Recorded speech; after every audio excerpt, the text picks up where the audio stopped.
This is the end of the chapter. This is factoring special polynomials. Okay, so the last two polynomials we're going to look at, they have to do with a difference of squares. So in other words, one square number minus another square number, squares, as well as this one's called a perfect square trinomial. Perfect square trinomial. Because really what it is, it's something squared.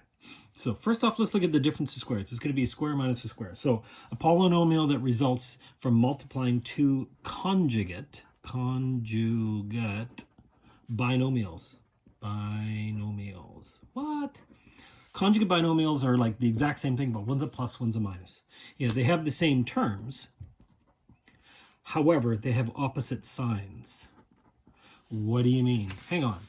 Here's a perfect example. X plus 5, x minus 5. Those are called conjugate binomials. They're not the same. This is something plus 5. This is something minus 5. But notice x, 5, 5. They're the exact same terms. One's a plus, one's a minus. Now, I know exactly what happens when I multiply this all out. I'm going to get x squared minus 5x plus 5x. And plus 5 times minus 5 is minus 25. Guess what? The middles cancel. I know they're going to cancel.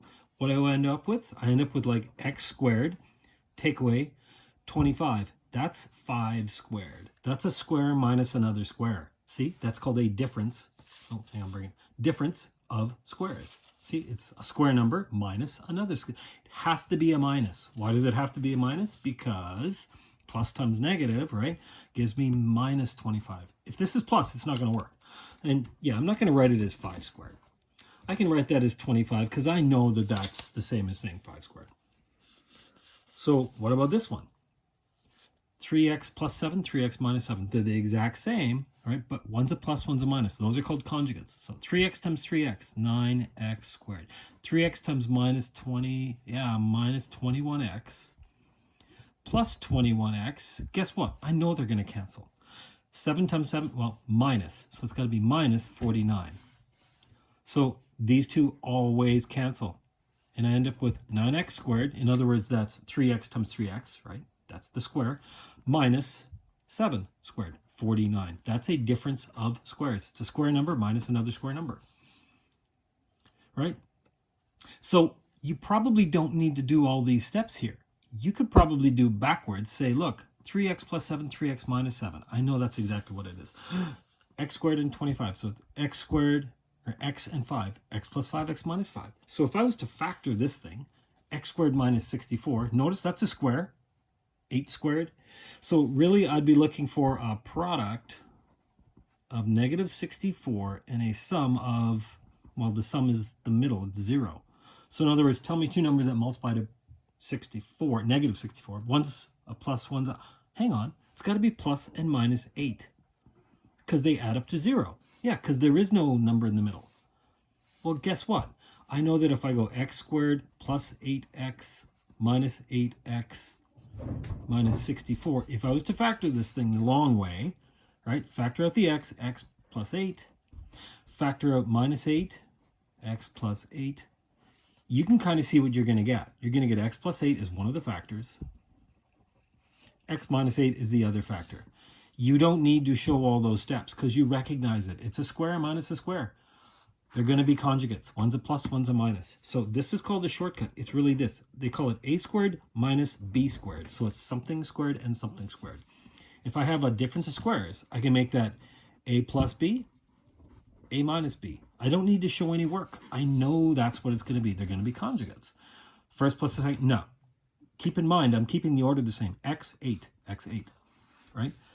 Over here, 3x, 7. Well, 3x being squared, 7 squared. So going backwards, if I recognize them, I know it's going to be conjugates. Hang on, x squared minus 36. I know that's got to be x plus 6, x minus 6, period. Because that's what it is x squared, take away 36 squared. I'm sorry, not 36 squared, but 6 squared. I know it's got to be x and x. What about this? Oh, this one's not a perfect square. Oh, hang on, let's go over here first. Is this one square? This is something squared minus something squared. What's a, what's b? This one is 2x. This one is 11y. So there we go. A and B. So it's something squared, something squared. So if I know it's a square minus a square, I can write it as two conjugates. One's a plus, one's a minus. So it starts with 2x, and it ends with 11y. Ta-da! I didn't show any work. You don't need to. If you recognize it's a difference of squares, that's a special one. What about this one? Ooh, that's not... But hang on, I can divide out 5. Let's divide out 5 first. Factor out 5. So I get x squared minus 180 divided by 5 is 36. That's 6 squared. X squared minus 6 squared. I know that's going to be x plus 6, x minus 6. Yeah, we just did that one above here. Oh, and don't forget, now it's got a 5 out front. There we go. What about this one? X squared and 3. Hang on. Shouldn't I do it as like x plus 3, x minus 3? No, that's not going to make negative 9. What if I do plus 3 and plus 3? Well, then I'm going to do no, I'm going to get a middle term. This one won't factor. This one is done. It's not a difference of squares. It has to be a subtraction. If this is a plus, you can't do it. So notice, these are binomials. So any time you see a binomial, I would be suspicious. I think, if the middle term is 0, it's probably going to be a difference of squares. So they're binomials. There's no middle term. And it also must be subtraction. It can't be a plus because, remember, if one's a plus and one's a minus, they're going to have to multiply to negative 36, not plus 36. Okay.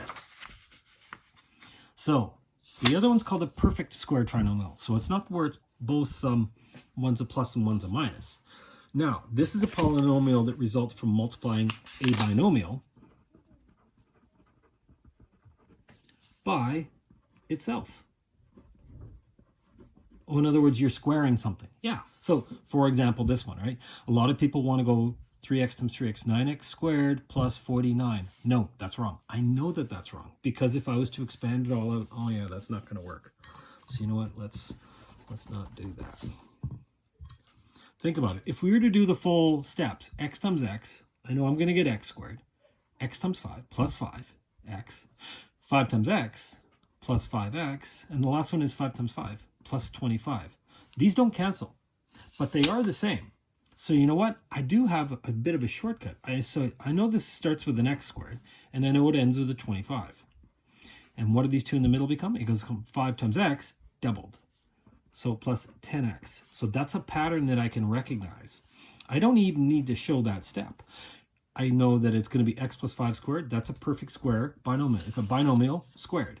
So let's try the same thing here. 3x times 3x is 9x squared. 7 times 7 at the end is plus 49. Anything squared is always positive. Always positive. Now what goes in the middle? It's going to be 3x times 7. That's 21x. But that's going to happen twice. Right? 21x, 21x. I bet you this is 42x. It is. Because if I was to expand it all out, right? Multiply it by itself. 3x plus 7. You're going to see that 21x shows up twice. So what about factoring? Let's go backwards. If I was to factor this one, oh yeah, I know this is two numbers that multiply to give me 36 and they add up to give me 12. Well, I know it's got to be 6 and 6. See, it fits that pattern. X squared, 6 times x doubled. If you recognize that pattern. So I know it's going to be 6 and 6. So you could do this by factoring. You probably have recognized the shortcut for factoring on easy trinomial. If it's a 1x squared, I know it's got to be x and x, period. Now, if it was a 2 or 3 or 4, no, that's different. But if it's a 1x squared, I know it's got to be x and x. So what are the other two numbers? Well, there they are. They're plus 6 and plus 6. So in other words, I could write this as x plus 6 squared. It's a binomial squared. This, I can go straight to here if I recognize that pattern. So here's my pattern. A squared plus b squared. But in the middle, before it was minus and there was nothing there. Now it's plus 2 times a times b. So if I recognize this pattern, square, and then the middle is where it's been doubled, I know I can turn this into, well, a plus b, a plus b. So a plus b times a plus b. So in other words, a plus b squared. Or you could write it like this, a plus b, if you really want to. It's the same thing. But it's easier to recognize, oh, that's a perfect square trinomial. So let's try and factor these. X squared, 5 squared. It's x and 5. But hang on, this is minus. Yeah, because minus x times 5 is minus 5, and then I'm doubling it. So that's why, oh, this middle term is going to go to there. Or you can write it as x plus 5 times x, or sorry, x minus 5 times x minus 5. What about this one? I could go through the whole procedure of saying 4 times 49, which is 2 numbers that multiply to give me 194, no, 180, what's 4 times 49? 160, 196, and they add up to 28. Man, this is going to be ugly. Psst, by the way, they're 14 and 14. Oh yeah, they're the same number. If I was to break this into 14 and 14, we could, this is the long way of doing it, 4x squared plus 14x plus 14x plus 49. It's always going to be the same one. So here I can divide out 2x from both of them, 2x plus 7. Here I can divide out 7 plus 7, bracket, 2x plus 7. Guess what? 2x plus 7 is one of my brackets. And the other one is 2x plus, hang on, it's just a perfect square trinomial. I could have recognized that whole thing. Yes, it works that way. However, do I have to show all those words? No, no, no. If I'm lucky enough to recognize it, and that's what I'm going to start to do, I'm going to say, hey, I know that that's 2x squared. And I know that that's 7 squared. And 2x times 7 is 14x doubled is, yes, there it is in the middle. That's 2 times both of these. So I can just go straight to this. 2x and 7, 2x, 7. Is it plus or minus? This is always plus, right? Because anything squared is positive, but if this is plus, this is plus. There we go. I get the same answer either way. Okay, let's try the last one. Oh, these are not perfect square numbers, but notice they're all divisible by 2. Oh, and they all have x too. Let's divide out 2x from all of these things. Factor out of 2x. I'm left with 4x squared plus 20x plus 25. I recognize this. This is 2x squared. This is 5 squared. This is 2x times 5, 10x, doubled. Yes, it is. It fits the pattern. So that means that this entire thing is like saying 2x plus 5 squared. Or if you really want, we can write it like this, 2x plus 5. It's the same thing. You can either write it as squared or as 2 binomials. Oh, and don't forget, there's a 2x out front. So these ones, I could have broke this in half, 10 and 10, and it would have factored the same way. But if you recognize the patterns, something squared, and then these two multiplied together and doubled, there it is. Alrighty, good luck with these, and I'll get a review online soon.